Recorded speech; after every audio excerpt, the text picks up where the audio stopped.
Sean Spicer is a former White House press secretary, author of The Briefing, and spokesman for America First Action. That's odd. A double standard on social media, a conservative bias. Never heard that one before. No, first time.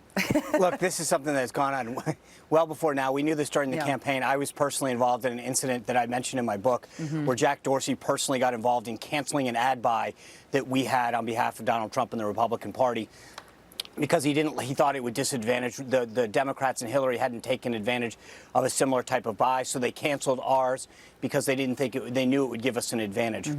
This is not anything new. These are not claims.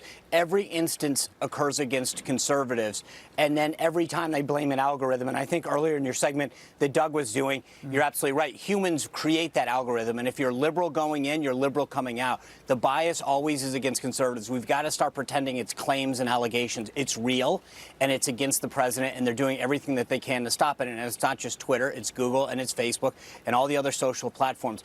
We've been trying to pretend that this is sort of a theory for a while. It's very, very real, and it exists. But even more so, the irony of this is that it's created that what they blocked Mitch McConnell for was ridiculous. They actually posed that it was a safety problem, when in fact he was just putting out the video that was circulating about him and his staff, saying this is what the left is doing. This is being called for by Marcia Fudd, by Congressman Castro, by Congressman Waters. They're telling people to get in Republican conservatives' faces. They're putting it on videotape, and then Twitter wants everyone to pretend that it never happened. A Twitter spokesperson did comment. They confirmed the account was temporarily locked for violating the company's violent threats policy. But, you know, you can call out political donors, apparently, but not violent protesters who are victimizing a conservative online. That seems biased. But to be clear here, when information is used on the internet, such as listing donors, right? Isn't the whole point of that is to get negative information or negative feedback to those donors? I mean, so you could potentially be attracting hate in that regard.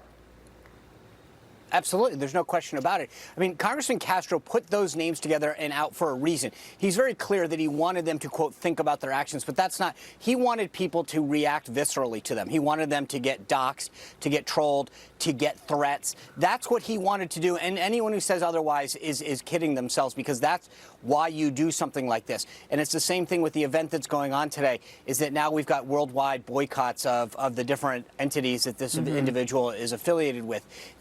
It's so funny how the left preaches tolerance, and yet as long as you don't go, if you don't go along with what their ideals and policies and priorities are, and their extreme left-wing socialist progressive thoughts, then you are not. Then you need to be banned. So it's groupthink. It's everybody needs to be tolerated unless you don't agree with them, and that's what's happening today. It's unbelievable.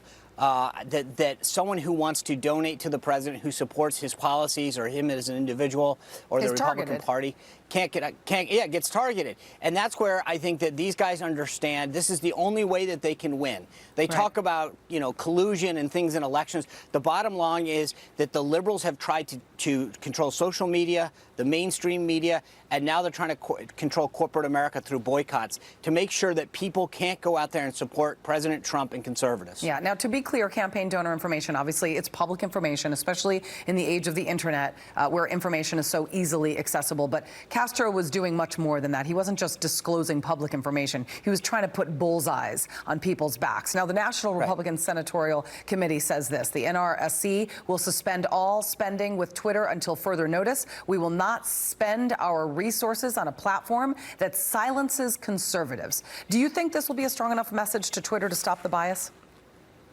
No. No. No. I mean, I think this is bigger than money to them. This is very personal. They know. I mean, look, I told you about this before. Last cycle, they canceled a major ad buy. To them, they're willing to give up money and resources to perpetuate and further a philosophical and political goal. They don't like President Trump. They don't like, frankly, the progress that's going on, because it undermines their agenda and their philosophies. So they're going to do whatever it takes. And if that means taking a bottom line hit, they'll do it. I don't think these guys care about money as much anymore, because they are so threatened by what the president and conservatives have put forward. Yeah. All right. Sean Spicer, thank you very much. Great to see you. Happy Friday. You bet, Julie. Have a good weekend. See you later.